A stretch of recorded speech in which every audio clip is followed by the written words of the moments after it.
Good evening, everyone. The Vanishing Lala will be right back. Sorry for the lagging. We'll keep tinkering with it to get it to behave. We are having Dr. Sir T. Allen Greenfield, your American Idol, has joined us tonight. And Lala and I are ecstatic that our long friend here is available. We're very happy to have him. Fourth time. So the thing that I want people to do is go look at the 4,000 lines of show notes so you too can keep up with who this guy is. But what we're going to do is not assume everybody knows who he is and let him introduce himself. Dr. Sir Allen Greenfield. Tell our audience Esquire. who you are. Esquire. Give me the Esquire. Tell our audience. I don't know. Let's see. I was born in the morning when the sun didn't shine. I picked up my shovel and I walked to the mine. I loaded 16 tons of number 9 coal, and the straw boss said, "Well, bless my soul." I'm coming to you live from the Dead Sea, which I'm walking on water, just like a few other Jews have done, you know. Okay, it's fine, but buoyancy is important. I don't know how to introduce myself. Say something nice or something not so nice about me. Live from the Trump rally in Detroit, it's Bob and Lala trying to explain themselves because they're members of the secret police. Don't quote me on that. So look, though many of you may have seen Hellier, and that will likely be the first time you ever heard the name of a book called The Secret Cipher of the UFOnauts. I, of course, had read it years earlier and knew the details and was curious. And when we started doing all this, it was my opportunity to interact with its author. So in the show notes, you will find that all of that stuff is listed along with lots of other books. And then you discover he has led an interesting life in magic and OTO and a bunch of other stuff that we can have him talk about if he wishes. Because I'm telling you, it is an interesting life. He's very good friends with John Tenney, and just people who are into UFOs, UFOnauts, space aliens, UFOs, etc. This guy is known and been around these circles for quite a while. And we are so happy he is willing to come back and entertain us with his many stories and many laughable lines again. Okay. Which story do you want? I can make one up for you, but that's okay too. Yeah. Let's see. Yeah. Hey, how well did you know Aleister Crowley, or did you? No, he was dead before I was a year old. So, well, that doesn't mean that I haven't read his personal letters, because I have. It might change your mind about lots of things, you philemic people, you. But he also wrote this interesting set of liner notes for the book, the infamous or famous, depending on your point of view, Hitler as He Is, by Rauschning, who was a defector from the Nazis and wrote a book about Hitler and his experiences with him, or his fantasies of experience with him, depending on who you talk to. I think it's legit, but I may be the last person who does. And apparently Aleister Crowley grabbed a copy right off the shelf and put little liner notes on almost every page, which I've read. And as the Grand Poobah of the ancient order of antiquity, put it to me, oh, this is going in the vault for the next 20 years. Mm-hmm. It's most uncomfortable. So what I say to people who are enamored of that particular point of view, demand the publication of Crowley's liner notes. Not that he wasn't making all kinds of quasi-fascist and anti-Semitic, mainly anti-Semitic statements and anti-Black, or what passes for Black in the mind of Englishmen of a certain generation. That is, if you're from anywhere outside of Europe. There you go. So one of our viewers talked about your secret rituals of the MIB, and the MIB are, of course, mysterious and interesting. What are some of the secret rituals of the MIB?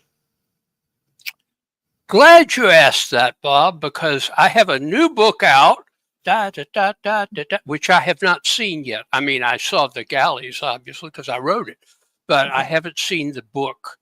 And often my publisher, who should be here, Olav, come in, Olav. Olav, come in.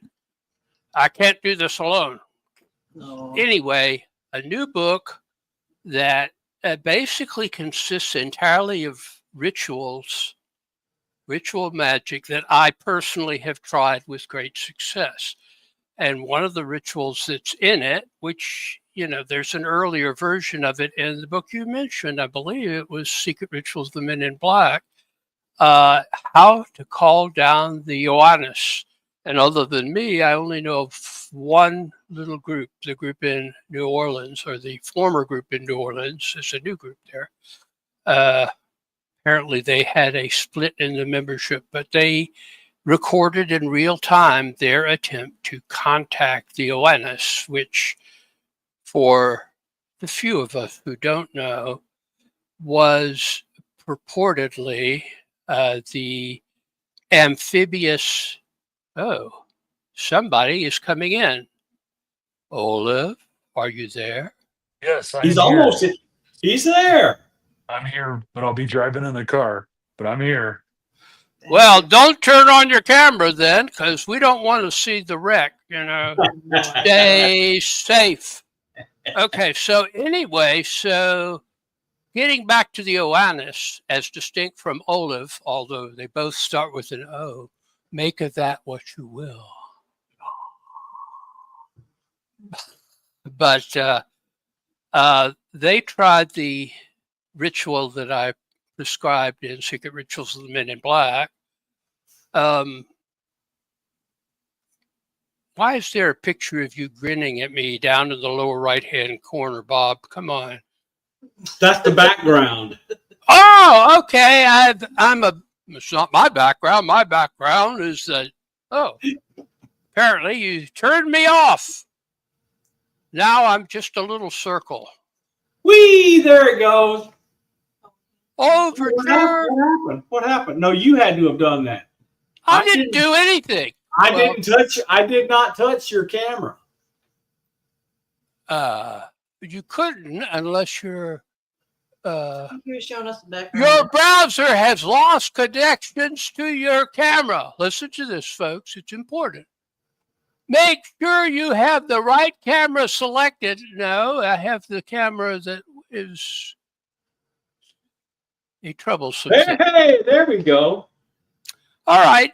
So anyway, they did it in real time, live on their YouTube channel. And that was very interesting. And I suppose it's still up somewhere in the bowels of YouTube, right next to some of the craziest people I've ever encountered.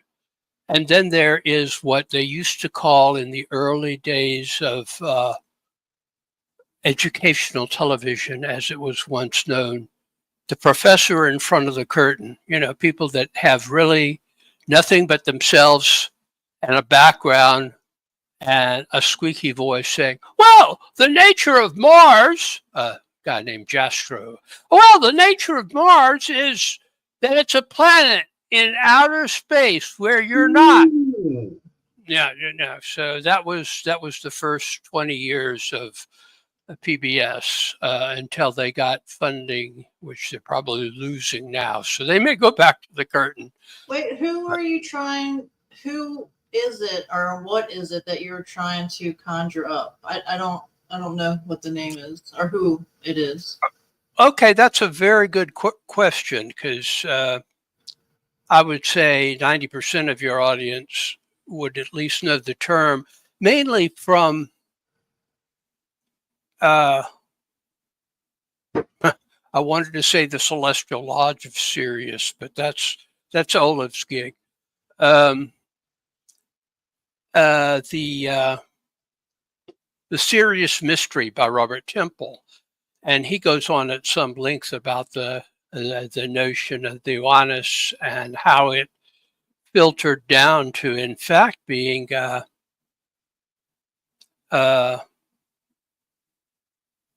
with several tribal groups in Africa. Most people think of it as, a particular tribal group. But if you get down the Niger River, practically all the tribal groups there have a story about this being from presumably a planet around the star, actually stars, Sirius, who came to Earth, I almost said with powers and abilities far beyond those of mortal men, but that's Superman, although he was also an illegal alien. But in any case, well, he was, let's face it, he landed on a farm and was adopted, and some people would probably deport him if they could get away with that. That would be a mistake. Well, yeah, but one of many, but that happens, But so I hear. Oh, Daryl, you have a question? No, he's just saying hello. Oh, hello, Daryl. How's it shaking? He's over there in Tennessee. Anyway, the Sumerians, that's as far back as we can go, because as far back as any kind of recorded history goes, claimed that an amphibious being came out of the Erythraean Sea. That would be the Persian Gulf now. It got demoted from sea to Gulf because the waters receded after the big flood or something. I'm making this up as I go along, so enjoy it. That works. Yeah. So, well, they claimed that the Uranus was this quasi-deity, but an amphibious being, and mortal, obviously, because it had to return to the water every night. But during the day, it taught them language, engineering,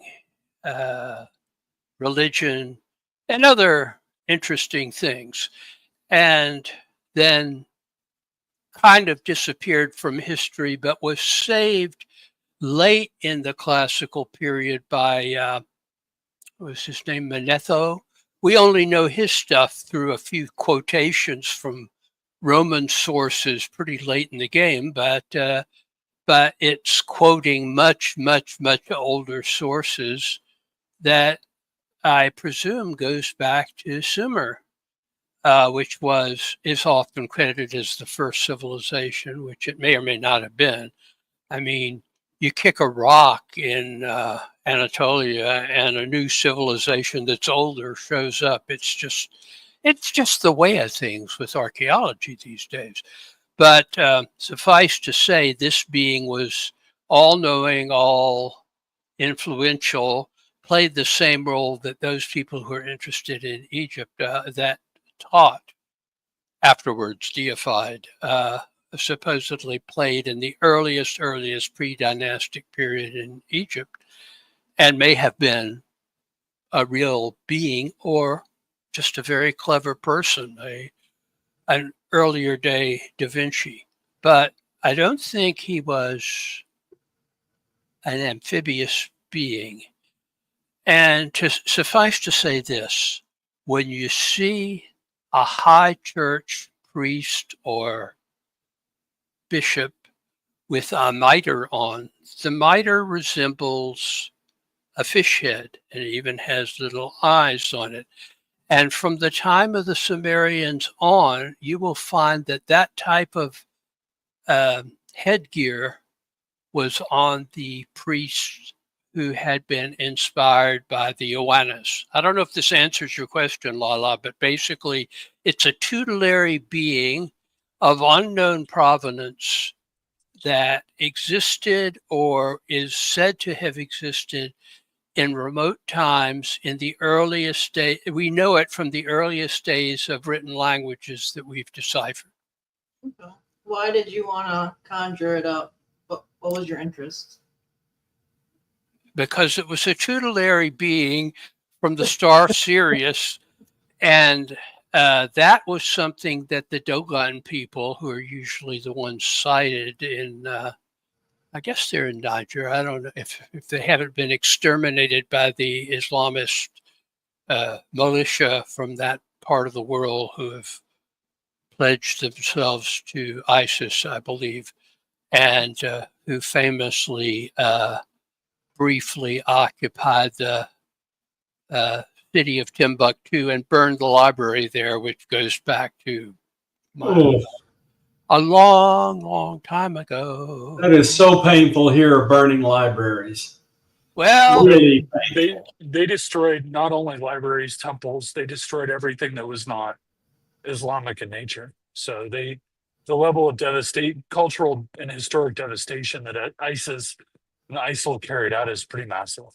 Yeah, I of course everyone remembers the kind of cave-like entrance to an area where the two Buddhist statues were in Afghanistan, and the Islamist Right. the Islamist hatred for idolatry is let's say it feels to us extreme. yes, well put. And Very well put. if you want the least idolatrous, that doesn't make it right, but the least idolatrous religion in the world, Buddhism would be it.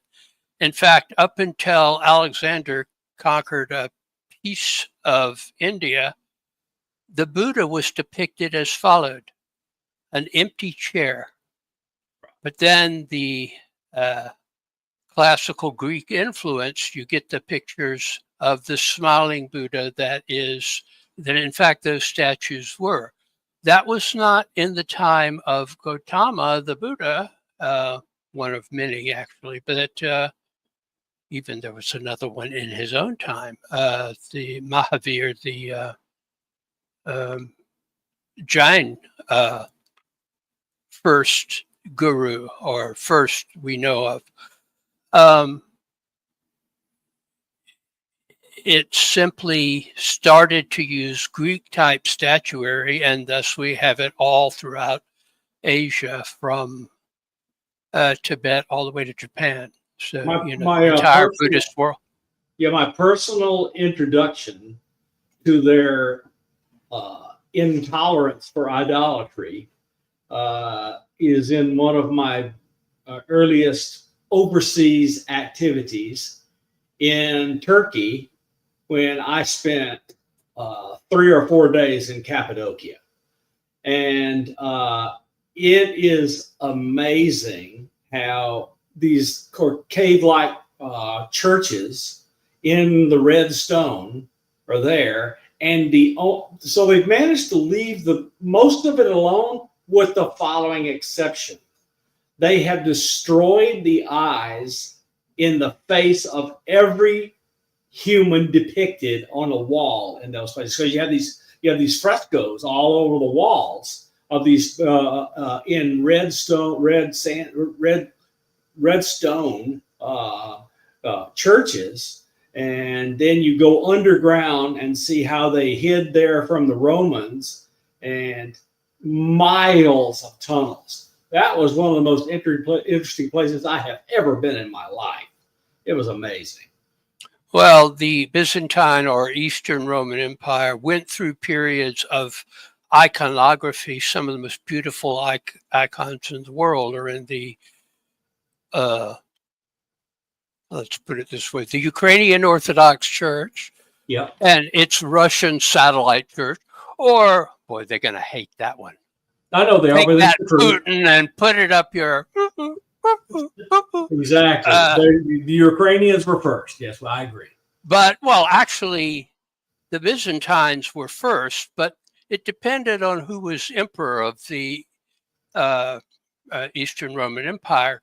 Some were in favor of elaborate icons, and there's beautiful stuff to come out of that period. But occasionally you would get an aniconic emperor, and they'd want to destroy all the icons. And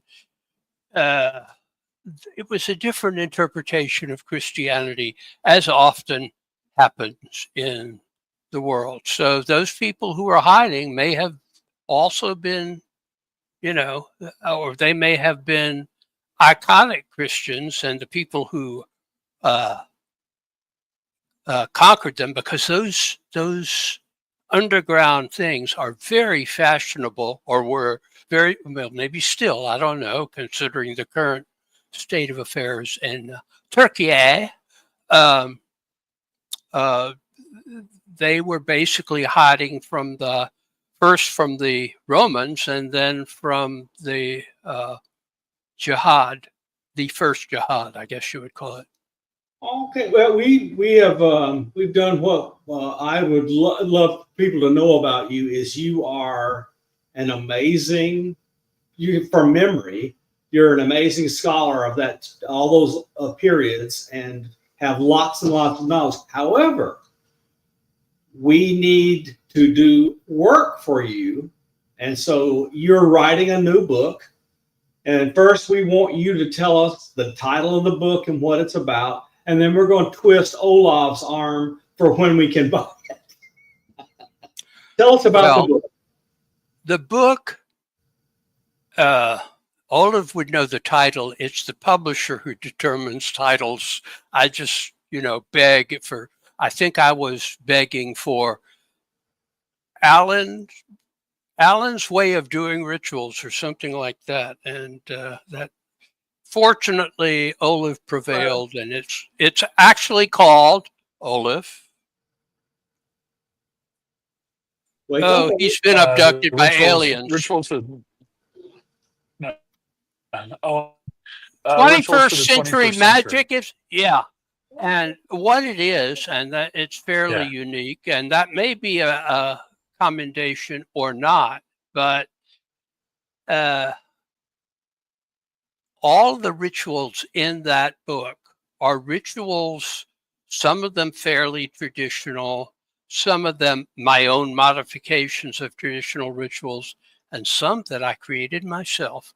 But they're all rituals that I have personally done successfully. So if you follow the directions and have reached a certain level of adeptship, if I can say, is that a word? I don't care if it's a word. Everybody knows what I mean. So it should work. Now, these people that I was talking about that tried the Oannes ritual, and they were probably working from Secret Rituals of the Men in Black. Was that the title of it? Yeah, because that came out when the Men in Black movies were out there, although it has nothing to do with those movies. But I'm not opposed to, taking advantage of popular culture, because let's face it, I am a product of popular culture. You are and the Savannah River water in Augusta, Georgia, which I had to drink for the first 10 years of my life, tritium and all, from the nuclear facility across the river in South Carolina. But that's a whole different story. Now we know why you glow in the dark. Now we know by both my mother and my cousin Rita had thyroid problems. I You am don't sure. drink. I got spared, but then I left Augusta when I was 10. My mother grew up there and Rita grew up there. And both of them, they lived long lives, but they did develop thyroid tumors that had to be removed, benign, fortunately. And I think the only time I ever met my uncle Eugene Greenfield, or as I like to call him, Eugene Greenfield, Professor Eugene Greenfield, the Unitarian, as that was a scandal in my family. He visited my parents, I guess, and I was just a little kid, on his way to Oak Ridge, those who know, and also to what is now called, I think, the Savannah River Nuclear Park. I mean, up until very recently, certain invasions of Ukraine by the other Rus, although I make the argument there, editorial moment, if anybody is the owner historically in that part of the world, it's the Ukrainians, because the Rus as a people started in Kiev, which is, as I see it, in Ukraine, not in the little duchy of Mokhbach. I don't speak in Cyrillic. That's because they were Norse, right? That they were a group of Norse explorers that during the Viking Age, late in the Viking Age, set off toward Russia and the Ukraine and Eastern Europe, and they went down the rivers and they ended up in Kiev, and they built a massive empire in Kiev and eventually expanded north. But they're actually and Vikings. South. They actually besieged Constantinople. Constantinople. In the you can't get back to Constantinople, but that's another story. What actually you should get back to Constantinople, and to this day, the Eastern Orthodox Church had its major see is the See of Constantinople. The Patriarch of Constantinople is the sort of arbiter of, as close as you get in the Eastern Church to having a pope. Yep, I like Istanbul. I liked it a lot. It was one of my favorite places to visit in Turkey. Of course, the Anatolian Museum, wow, it was remarkable. I really liked visiting Turkey. It was wonderful. And the history, just can't get enough of it. Well, a lot of the history is lost, but intriguingly enough, after the Library of Alexandria, which may have been libraries, actually, it may have been more spread out than the usual mythos. We don't know because it was burned, 3 times. First by Caesar, not Augustus, Julius, while he was carrying on with Cleo, his girlfriend of the time. And that, I believe, was an accident, not intentionally. It was, middle of a war. But second time, I forget who did it, probably angry early Christians who found knowledge offensive. And then by the first jihad, when it conquered Egypt, apparently the library caught fire. At least that's the current rubric. But considering some of the things that happened with the National Library in Iraq, when Saddam Hussein, who supposedly was the enemy of all things Western, he was an awful person, but he was our, I didn't want to say buddy, but I just said it, didn't I? Well, he was our construct for quite a while before he was our enemy. Well, he was the bulwark against Iran coming into control of Iraq. So they disposed of him, and now Iran is pretty much in control of Iraq. That's American taxpayer dollars at work. he secularized it, and he controlled the militants. Yeah, But at some well, he point, was he showed, accused of sponsoring he was terrorist accused of a groups, lot and of things. actually he hanged terrorist groups because he said, He did. I'm the And only well, terrorist in Iraq.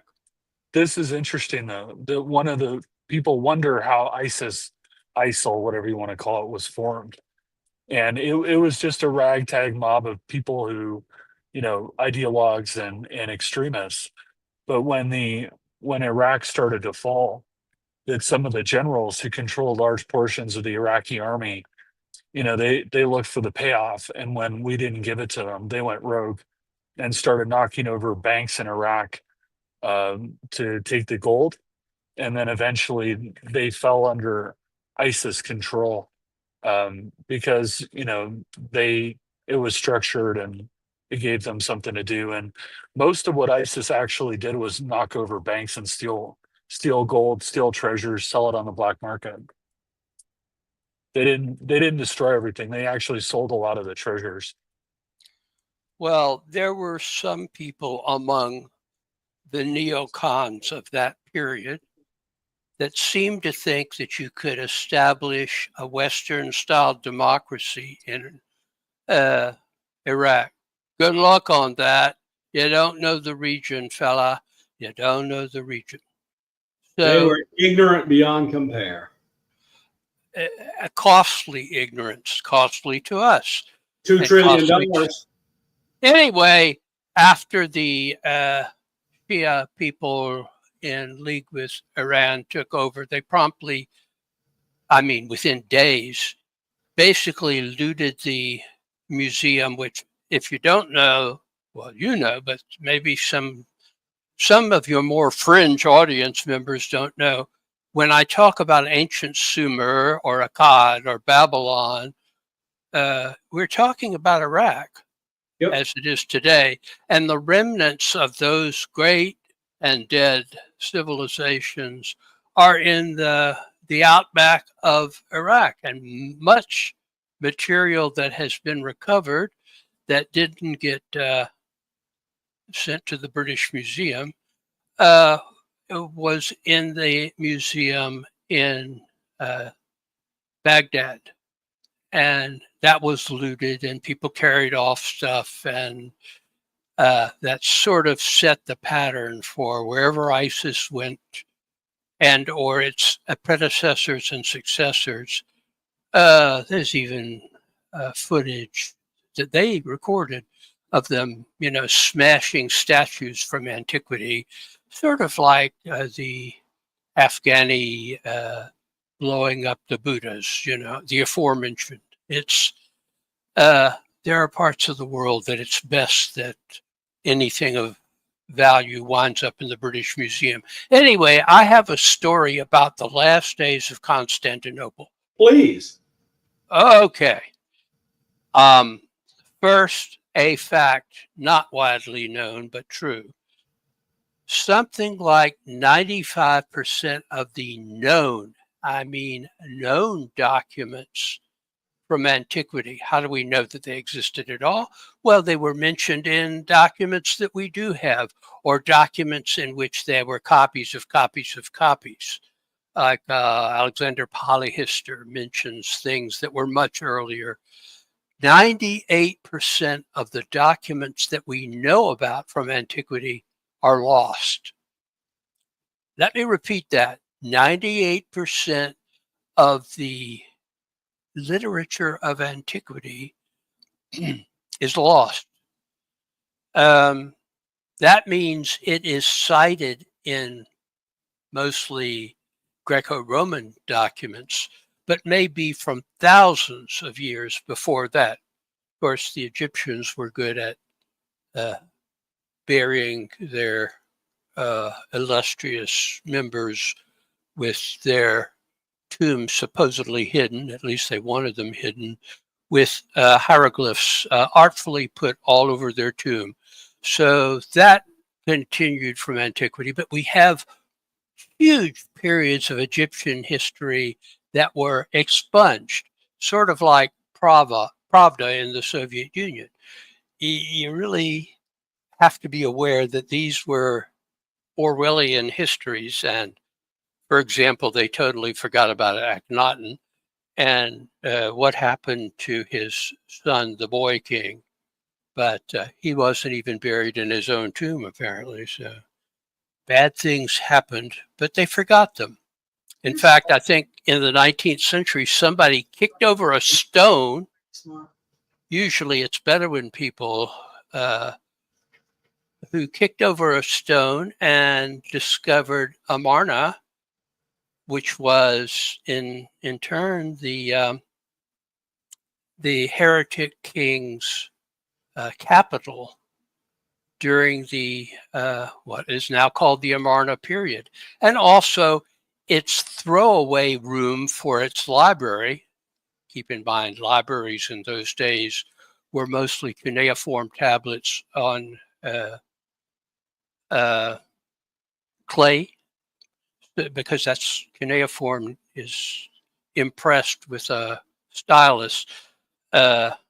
Anyway, that's pretty much how we know the antiquity of the Near East, from this essentially trash room that was uncovered in the process of uncovering what Akhenaten called Akhenaten, the city of the often mistranslated and misunderstood sun god. Now, it was saying the rays of the sun were the only meaningful deity, and not, it's always in that literature said or implied it's the Aten, which, by the way, is not that different from the Hebrew Adon. In fact, there is a psalm that sounds a lot like Akhenaten, so who knows? Because history gets tampered with. Oh. Yeah. Anyway, back to Constantinople, even though you can't get back to Constantinople. So during the revolution at the end of World War I, when the Ottoman Empire fell and the predecessors of the current regime were in the process of coming to power in Constantinople, which it was still called at that point, before it became Istanbul's not Constantinople, and Istanbul's not, never mind. There were some Westerners present in Constantinople during the rioting and looting that was going on, as is invariably true when an empire collapses, and that was really, I guess, the last of the Ottoman Empire at that point. There was an English gentleman, and I don't recall his name offhand, who wrote a memoir of his experiences in Constantinople during that period. And the streets were filled with people who were grabbing stuff wherever they could, antiquities, but also, whatever they could get, as mobs will do during mob rule, that interesting interim that civilization suffers from. And a man carrying a scroll bumped into him, and he briefly caught sight of what the scroll was. And the scroll, I should explain, this guy was an English academic. So he immediately glammed on the title of the scroll, or the first line, I'm not sure which, but he recognized it as one of those books that, like the Dead Sea Scrolls, had disappeared in antiquity, had been cited in sources that exist, but was thought to be lost forever. And probably you can infer it was part of the Great Library of Constantinople. Again, it probably was more than one place. It wasn't a building called the library. That's kind of a modern invention. It was where scrolls were kept, sort of a tradition that goes way, way back. The Assyrians, not known as a really nice people, were book collectors. And of course, their books were clay tablets. So when they fell, people burned their cities. And when you burn a clay tablet, it doesn't dissolve, it hardens. So for 3,000 years, we didn't know jack. Can I say jack shit? I just did. Whoops. Yeah. End of the show. Give me my mic back, or I'll invoke the awareness upon you. Notice I get around back to the book. But anyway, so we don't know that these things are lost forever.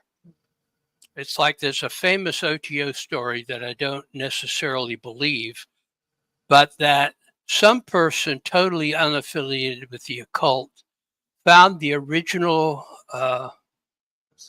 manuscript in Aleister Crowley's hand of Liber Alvel Legis, the Thelemic OTO and other people. It's their holy book in the attic of some person who found it in their attic and generously, at a time when the OTO membership was 5, 6 maybe, donated it to Grady McMurtry and the OTO. Now, there's something about that story that seems too providential, but I don't know if it's any more providential than the scholar who saw. Oh, I didn't give you the follow-up. So he's in the middle of a mob. He sees the document, and before he can come up with some baksheesh and persuade the gentleman not to take the scroll, but to give it to him so he can carry it to the British Museum. In those days, England was still a sane country. You know, these things happen.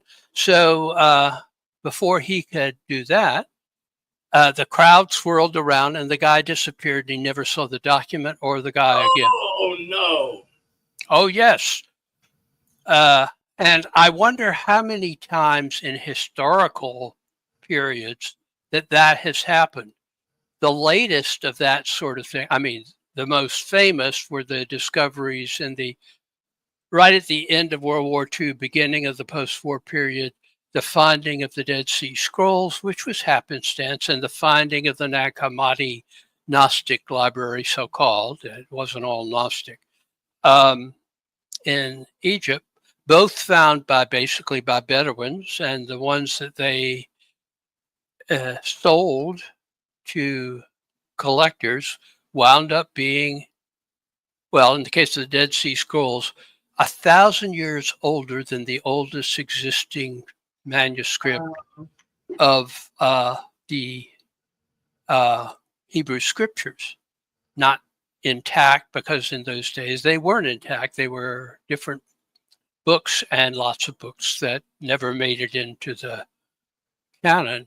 But that's 1,000 years older than the oldest existing copy of the Masoretic text that is other than the Samaritan Pentateuch, as they call it, although that's in fact written in archaic Hebrew. Sure do wish we could find something resembling an intact history of the Essenes. I really do. You know, I had a friend in ufology. His name was Rabbi Yonah ibn Aaron, or he also went by Yonah Fortner. He was a polio victim, so he did not live a long life, but he was a brilliant, he and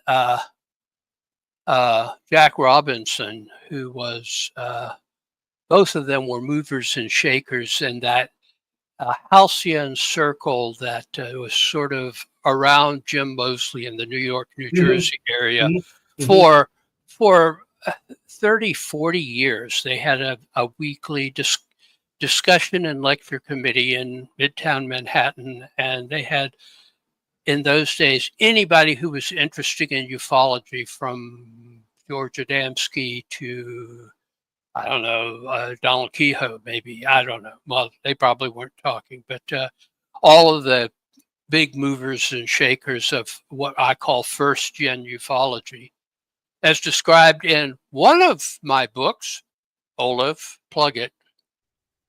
Saucers and sorcerers. Yes, that is the book. The original The book. edition of that is the only self-published book I ever had, and it sold, are you ready, 100 copies. Woo, you got rich. Wow. We've already sold about 100 copies, Alan, so it's doubled now. Well, the point is the Paranoid Press / under the Celestial Lodge of Sirius edition, the imprint that all of my books are under currently, under contract to my my publisher. I didn't mean slave master. Yes. Alan, I want the next one. Come on, let's go. Yeah, where's that next book? Where's that next book, damn it?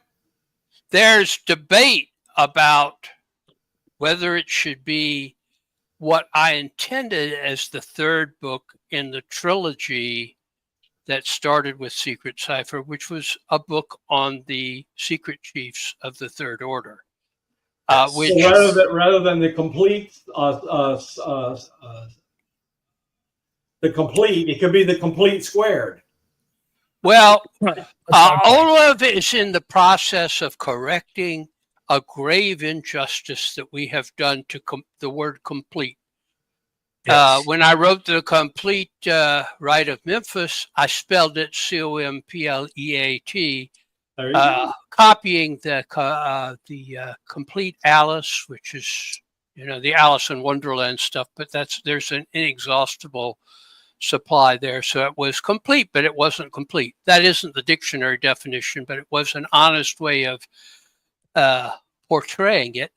And there's been so much literature on the Rite of Memphis. I felt that however thorough I was, there was stuff that would invariably get left out. Yeah. So I wrote a nice postscript and a nice introduction. It's complete-ish. Yeah, it's complete-ish. Yeah. Well, the complete Secret Cipher of the UFOnauts was the first two books of a trilogy, and for a variety of reasons, until I was ready to write a book about the secret chiefs of the Third Order, I never even addressed that issue. But of course, the reflex of the secret chiefs is the Black Lodge. Right. And I looked at what was going on at that time, which is just a couple of years ago, although it seems like forever. Look at my television in the background where I think your president is still going on and on about how glorious the first 100 days is. I'm not speaking ill of his followers. I think there is something to be addressed about the neglect of the working class in America. Absolutely. But yeah, well, that's what I think. But that doesn't speak of the guy that they've desperately turned to, who's less than perfect. The bigger picture, though, is that at the time, Alan and I started writing the book about the Black Lodge. It was when events started to happen. And, when you look at world events from an occultic context, you see the machinations of the Black Lodge. There are moments in time, there are inflection points where you're like, okay, somebody was messing with something. And the logical outcome of that is, well, it was most likely the Black Lodge manipulating something, or somebody who was embedded that's controlled by them manipulating something, or somebody being influenced by them. But it's, the book came about because the world was shifting and their presence was becoming more obvious. So instead of a book on the secret chiefs, we did a book, and I must say we encountered incredible interference from proofreading stuff to personal things that I won't go into. Not mine, unfortunately. I warned Olav, the person who was the head of Illuminate Books, which was a thriving publishing house, small, but thriving publishing house, was Ron Bonds, to whom the third book is dedicated. Because he published me and several other authors of the same, well, they didn't use the Secret Cipher, but basically Jim Keith worked for them. Died mysteriously. Carrie Thornley worked for them. They all died mysteriously, including Yes. Ron Bonds, which was the end of Illuminate, which started out in the 1980s as a BBS for people that have done ARPANET and internet things since the year one, like me. That was the end of Illuminate because he died under very mysterious circumstances. Very, very, very mysterious. So did Jim Keith. I mean, he Yes. died of a sprained ankle at what are they called? No, it was That his festival. At Doesn't Burning Man. matter. It was a minor injury at a rock Burning Man. Burning Man. Yeah, the sort of the successor to the what was it called? The love festival that was.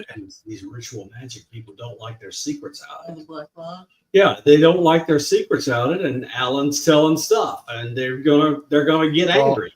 So suffice to say this: once we decided to do the book on that, a lot of shit happened, mostly to Olav, but the net result was the first edition of the Black Lodge book, Secrets of the Real Black Lodge Revealed. And the reason it says real is because from the time that Moonchild, which is a Romana clef, not fiction, although it's usually labeled fiction, a Romana clef simply changes the names. It's real stuff, but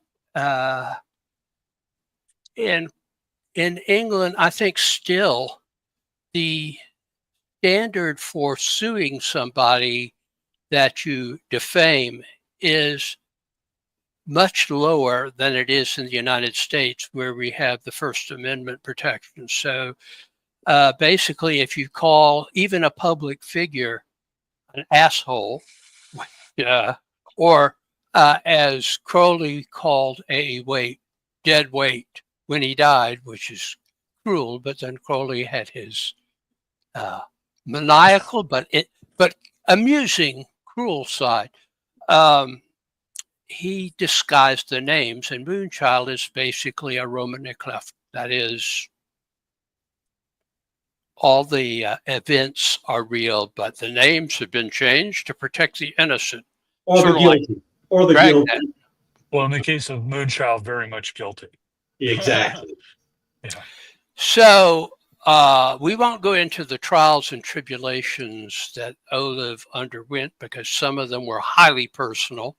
And some were just things that we can correct because they suffered in the first edition. So I said, Olav? And Olav said, Alan? yes.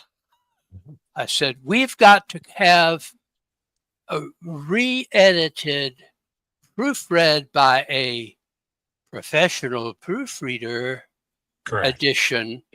And that's about to come out, and it's a totally different proposition.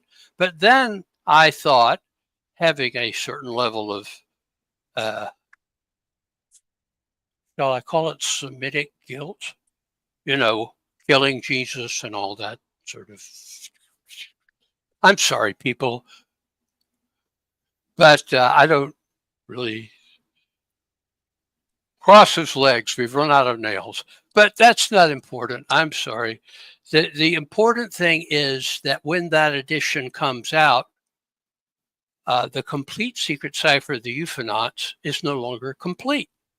because it's only 2/3 of it. So I believe, and Olav can speak to this, that I persuaded Olav at gunpoint, actually, I have to be confessing the whole thing, that not only should there be a freestanding second edition of heavily revised edition of Secrets of the Real Black Lodge Revealed, but that it should be incorporated into complete Secret Cipher so that the entire trilogy is under one cover and people have the option of buying the trilogy together or buying the books separately. So that's as close to a plug as I'm going to get at this moment. Yeah, so the complete Secret Cipher is currently being modified to include the Black Lodge book.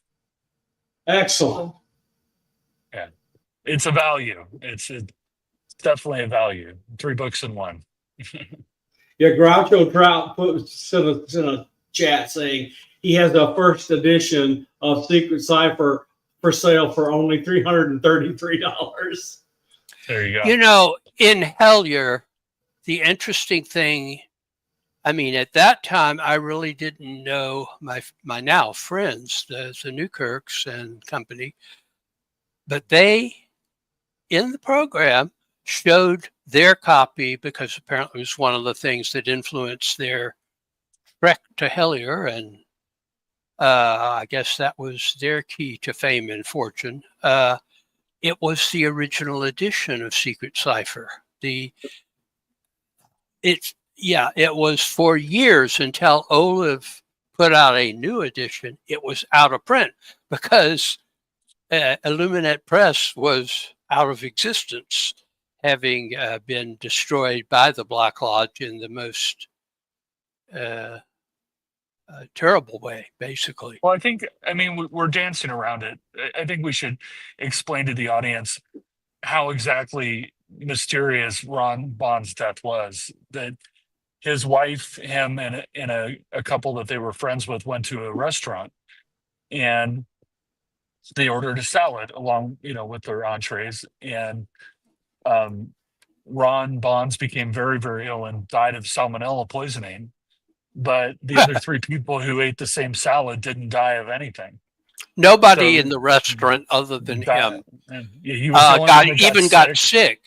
And he was dead by morning, which I talked to a person who has toxicology credentials. And they said, no food poisoning kills that quickly. This is not, the bite of a viper. This is a slow moving thing, but he was dead hours later. And this, because his wife did not want to carry on for whatever reason, that was the end of Illuminate Press, which, by the way, had given me my start as an author. I mean, I'd been grinding out fanzines for 30 years at that point to the audience of, I think, 300 was the maximum, except for the American UFO Committee Review, which Rick Hilberg and I managed to get up to 1,000, which was big time in those days. And Circle A in Atlanta, which we won't go into, but it had a similar circulation. But that was in my radical days. And it's important to point out that most of the authors that actually publish books through Illuminate are dead. Alan's like one of the last ones. Well, I don't know whether George Andrews is alive today or not, but I believe he is. I don't know. But the more controversial figures like Jim Keith, he basically did some damage to the cartilage in his knee, and he went in for orthoscopic surgery. He told his friends and his family, "I don't think I'm coming back," and he died while they were doing orthoscopic surgery. Kerry Thornley, that's a whole nother story. But, there is a body count that's associated. How did that kill him? I mean, boy, that was the worst. That was the worst surgeon ever, or a curse. They paid off the doctor to kill him? But the thing about it is that when you get into ufology or you get into conspiracy writing or conspiracy theory, or any, even occultism. I mean, there's a high body count. Yeah. And if, given what happened to me while writing and trying to publish the Black Lodge book is any indication, it took an extreme toll on my life, not just professionally, but personally. I mean, it was, I cannot even, it would take a 2-hour show to tell you the terrible things that happened. It's real. It is absolutely real. I'm so sorry that happened. Oh no, you know what? The book was needed. Sometimes you have to do something. And Alan did, warn me, and we both did our best to try to fend off the constant assaults, but it's sometimes something has to be said, and sometimes there's a price you pay to do that. But Alan and I discussed it, and he warned me, but I said, look, this has to be done, especially right now. So if we got it wrong, I sure paid a hell of a price for getting it wrong. You only pay a price like that if you get it right. Right. Yeah. Yeah.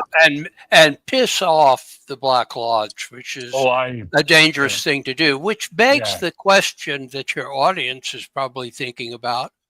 Why aren't you dead? And I did indeed get phone calls back in the day when the first book came out, and that was right shortly before, well, it was after this wave of deaths in and around Illuminate Press. I got, well, are you being careful, Alan? You could be next. And I said, yeah, that's true, but I'm tough and well-armed and suspicious of everybody. And same things I said. Well, but you're not dead either, Olav. And no, I guess this is the point. None of those people were in, so to speak, communion with the secret chiefs. Yes, that is the secret and chiefs. And while we get tormented in one sense or another, you got tormented. I got a warning, a direct warning, and I've discussed this. Uh-oh. Yes, Cat M wants us to do something we probably should have done. What is the Black Lodge? Go for it, Alan. You have to read the book to find out. No. No. Did you prick your finger and your brother felt the pain? Read the book.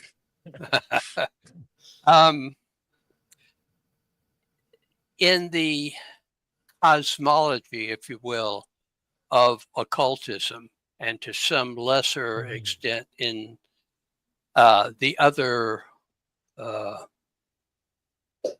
aspects of that we're interested in, high weirdness or high strangeness areas, from Bigfoot to flying saucers.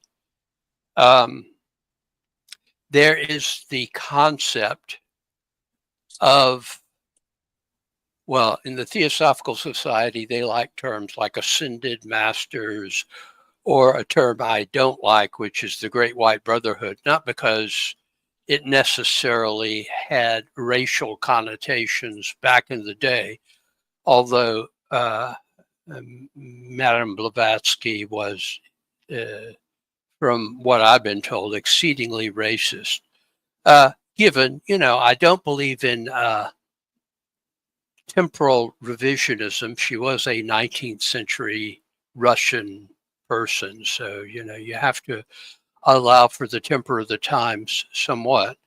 But I don't use the term Great White Brotherhood if I don't have to, except as a clarification. But they also use the masters, the ascended masters, etc. In general occultism, outside of the Theosophists and their direct offspring, like the Anthroposophists and other organizations in sort of that line of descent, people that, claim or had direct contact with the secret chiefs.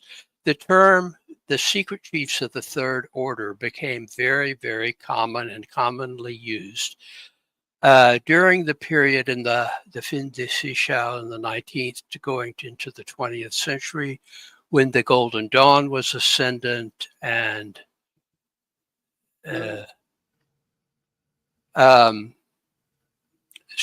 So the term that was most commonly used was the secret chiefs of the Third Order, because in the Golden Dawn and successor bodies, since the original Golden Dawn split into fragments in the very, very early part of the 20th century, 1903 or something.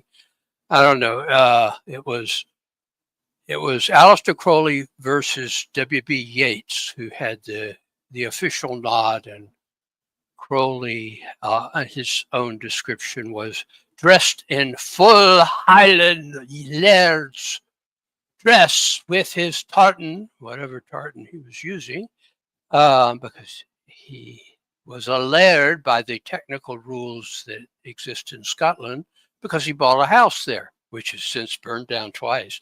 But that's, right on Loch Ness, which interests me very much. But, and right next to what is called Mount Miltoverone, which actually is a hill, but it's one of those magical spots. And apparently it was Crowley's magical spot, directly adjacent to the laird's property on it called Beleskin, which it still is, by people trying to rebuild it yet again. I didn't burn it down. I wasn't in the country at the time. I have witnesses. It's like I always say about John F. Kennedy. Given that I knew Kerry, and Kerry was palsy-walsy with Lee Harvey Oswald and wrote a book about him before the assassination of John F. Kennedy, I was out of the country at the time. I say that about things when I was sitting here in Atlanta, but I really was halfway around the world on a kibbutz in Israel, not very far from where, what's his name, the guy in Vermont was in Bernie Sanders.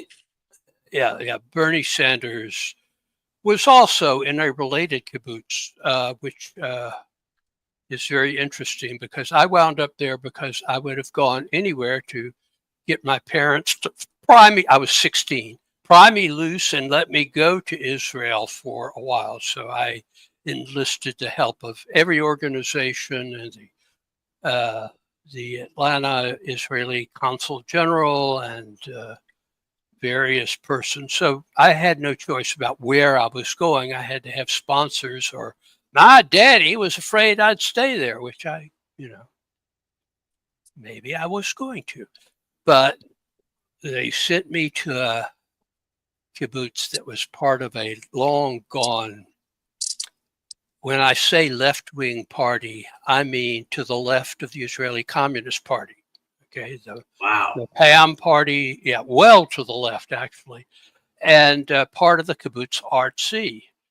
And when Sanders ran for president, he was same time period at a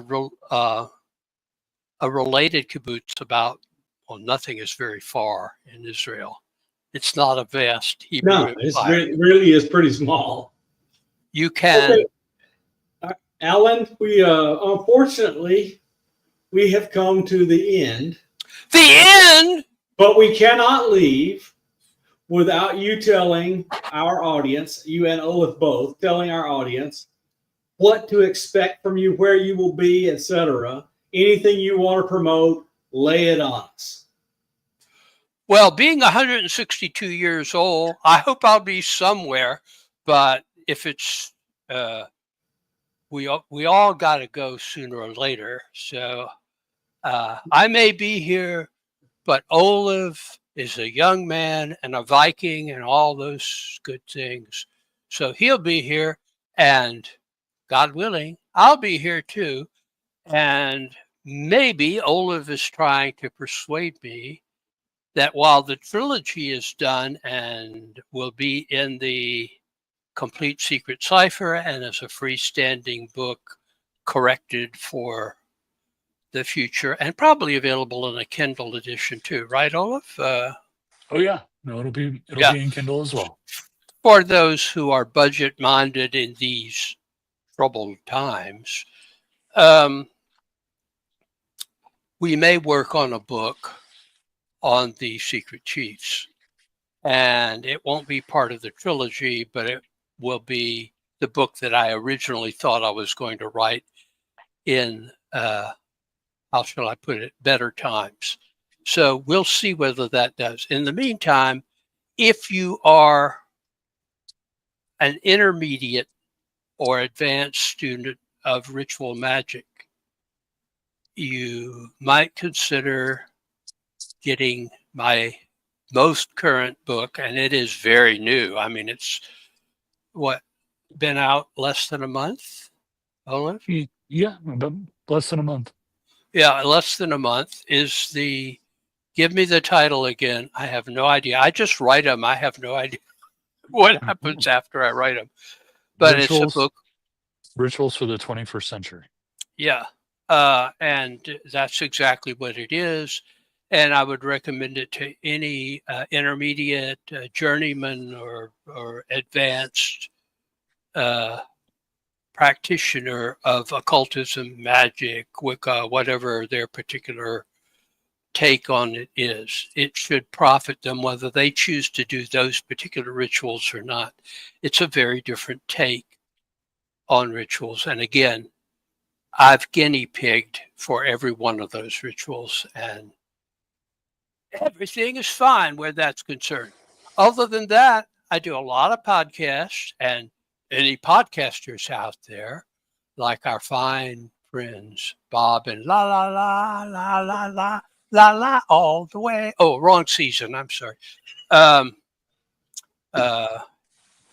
Suffice to say, I'm available. Or I like to put it like this on my X feed, which is a daily thing. Also on Facebook, which is more or less daily, unless they shut me out again and again and again and again. It's not the people. I don't take it personally. It's that they're run by machines.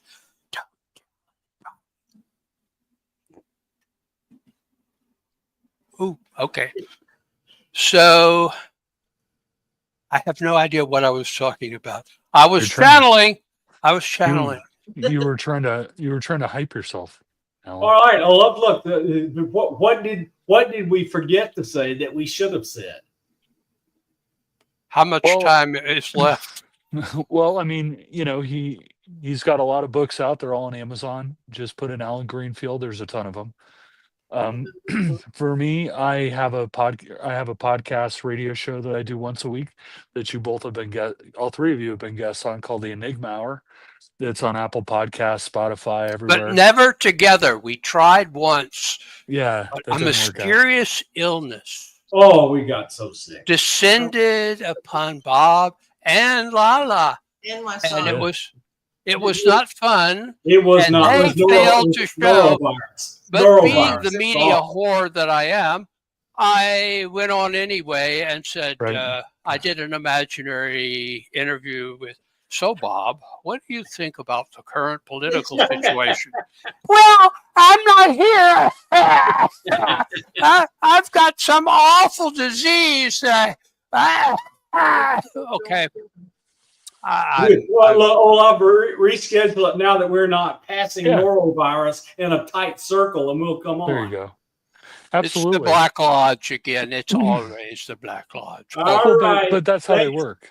Thank you, everyone, for being here. Alan, you're amazing. I'm so happy you come on because you're very instructive, very bright, very knowledgeable, and very entertaining. Everyone, thank you, and we'll see you soon.